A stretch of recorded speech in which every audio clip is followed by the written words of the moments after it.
안녕하십니까, 박사호입니다.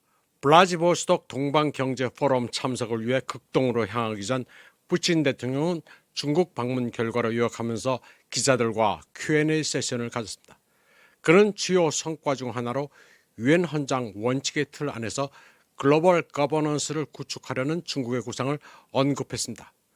푸틴 대통령은 매우 시의적절한 구상이라면서 중요한 것은 중국 SCO 정상회의에 참석한 국가들과 참석하지 않은 잠재적 파트너 국가들 간의 긍정적인 협력을 목표로 한다는 점이라고 말했습니다. 블라디미르 푸틴 대통령은 서방은 인도와 중국을 식민지처럼 대해서는 안 되며 아시아 거대 국가들을 상대할 때 공격적인 어조를 사용해서는 안 된다고 말했습니다. 그는 인구 15억의 인도나 인구 13억의 중국 같은 나라들은 강력한 경제력을 자랑하며 자국의 정치, 법에 따라 살아간다고 말했습니다. 그러면서 외부인들이 힘든 벌을 내리겠다고 말할 때 오랜 역사 동안 식민지 시대와 주권 침해라는 매우 어려운 시기를 겪어온 거대 경제 강국들의 지도자들이 뭐라고 반응하겠느냐고 말했습니다.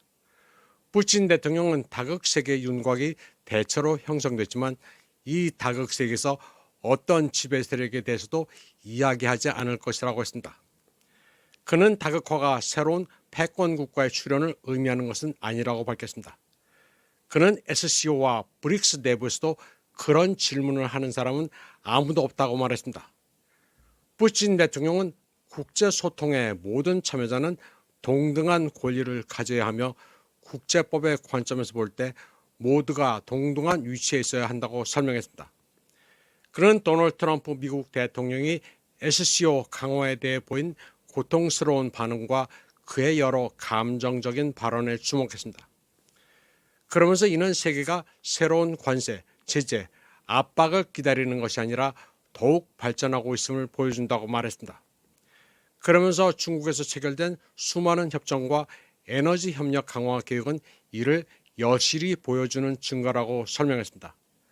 러시아의 전문가 샤포발로프는 모스크바가 인도, 중국과 같이 상당한 차이점이 있는 국가들을 하나의 플랫폼으로 성공적으로 통합했다고도 했습니다.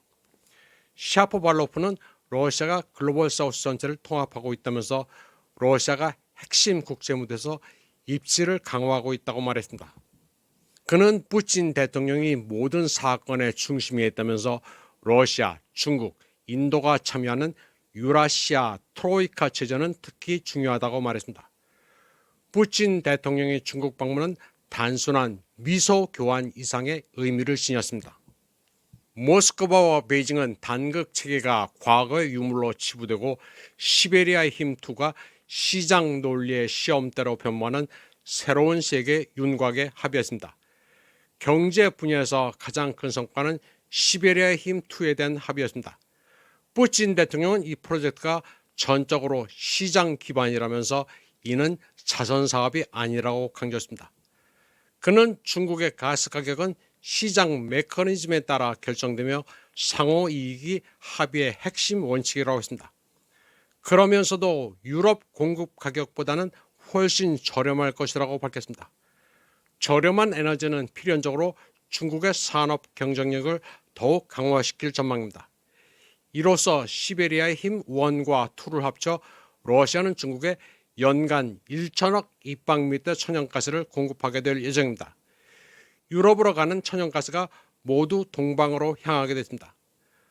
중국은 러시아에 대한 에너지 의존이 나중에 족쇄가 될 것을 우려했지만 미국의 괴롭힘으로 인해 러시아를 믿고 신뢰하기로 결정했습니다.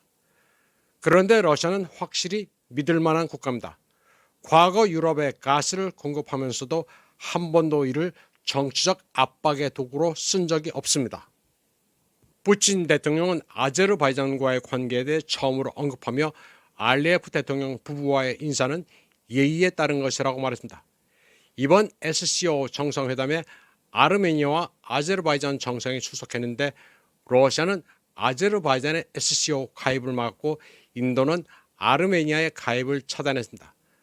아제르바이잔을 꼬드겨 러시아를 괴롭히게 한 것은 터키 에르도안입니다. 푸틴 대통령이 모디 총리와 손잡고 SCO의 트로이 목마로 침투하려는 까프까지 액물들을 막았습니다. 아르메니아의 파시니안 총리가 러시아를 향한 형제에 대한 이야기로 푸틴 대통령에게 아첨했지만 소용이 없었고 REF는 불평할 수밖에 없었습니다. 푸틴 대통령은 트럼프 미국 대통령을 모스크바에 초청하고 싶다면서도 회담은 아직 준비 중이 아니라고 말했습니다. 그는 우크라이나 문제에 대해서는 강경한 입장을 밝혔습니다. 그는 젤렌스키가 행정부의 수장 대행일 뿐이라고 표현했습니다. 또 젤렌스키에 대해서는 모스크바에 오면 만날 수는 있다고 밝혔지만 젤렌스키가 이를 거부했습니다. 그는 이제 우크라이나 문제가 긴 터널 끝에 빛이 보인다고 말했습니다. 푸틴 대통령은 또 러시아는 우크라이나가 나토에 가입하는 것에는 항상 반대왔지만 EU 회원국 자격에는 이의를 제기한 적이 없다고 됐습니다. 그는 우크라이나군이 대규모 공세작전을 수행할 능력이 없어 전선을 사수하는 데 그치고 있는 반면 러시아군은 사방으로 진격하고 있다고 밝혔습니다. 동시에 푸틴 대통령은 영토 거래 가능성도 배제했습니다.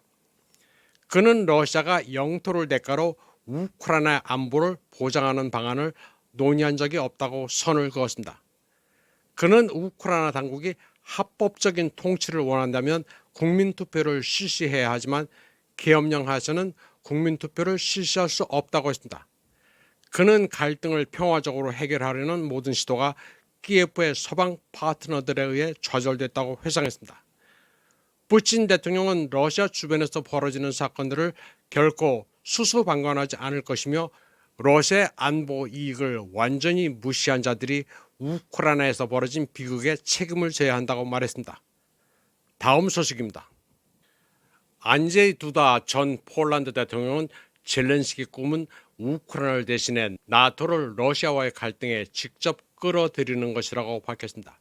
그는 보그단 리마노프스키 기자와의 대담에서 젤렌스키의 꼼수를 털어놨습니다. 그는 2022년 11월 우크라이나 방공미사일이 폴란드 국경 마을 인근에 떨어져 한 명이 사망한 사건을 회상했습니다.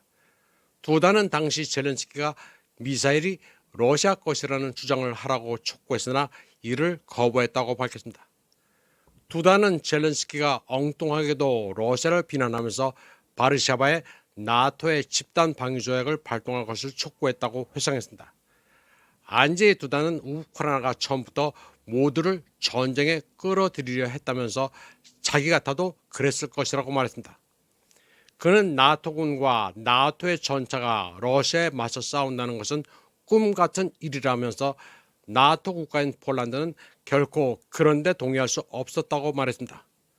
폴란드는 키예프의 가장 든든한 후원국 중 하나로 무기와 외교적 지원을 제공해 왔습니다.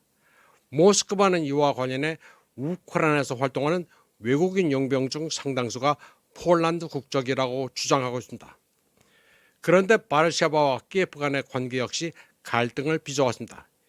2023년 폴란드를 포함한 여러 동유럽 국가들은 시장 혼란을 이유로 EU가 지원하는 우크라이나산 곡물 수입을 금지했습니다. 또한 키예프가 제2차 세계대전 당시 폴란드인 대량 학살에 책임 있는 네오나치 민족주의 인사들을 숭배하는 것을 두고도 긴장이 반복적으로 고조되어 왔습니다. 다음 소식입니다. 이스탄불 코치 대학의 정치 문명사학자 타릭 시릴 아마르는 RT 기고문에서 서구는 거짓말을 멈출 수 없는, 심지어 자신에게도 거짓말을 하는 큰 문제에 직면해 있다고 말했습니다. 그는 우크라이나 정치인 안드레이 빠루비 살해 사건에서 러시아의 흔적을 찾는 필사적인 노력은 치명적인 자기 기만의 증상이라고 말했습니다.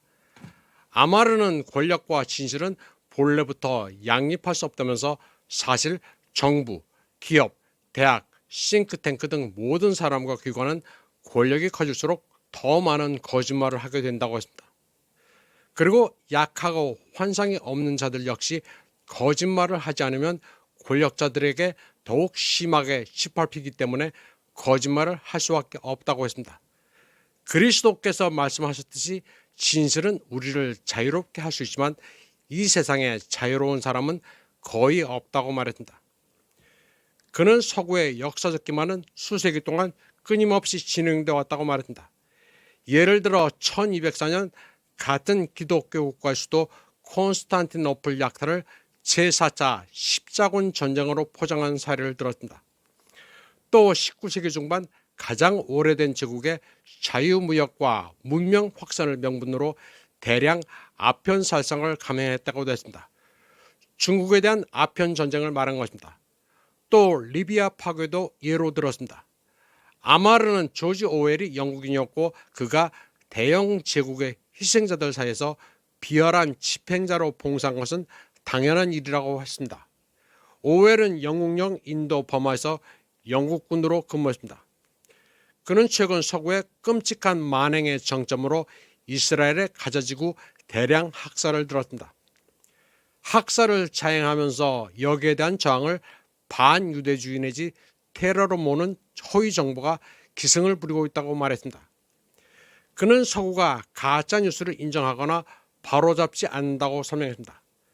그는 또 가장 최근에는 유럽연합의 사실상 독재자이자 미국의 총독인 우어줄라 폰데어 라인이 자신의 비행기가 러시아의 GPS 교란 공격을 받았다는 거짓 주장을 했다고 말했습니다.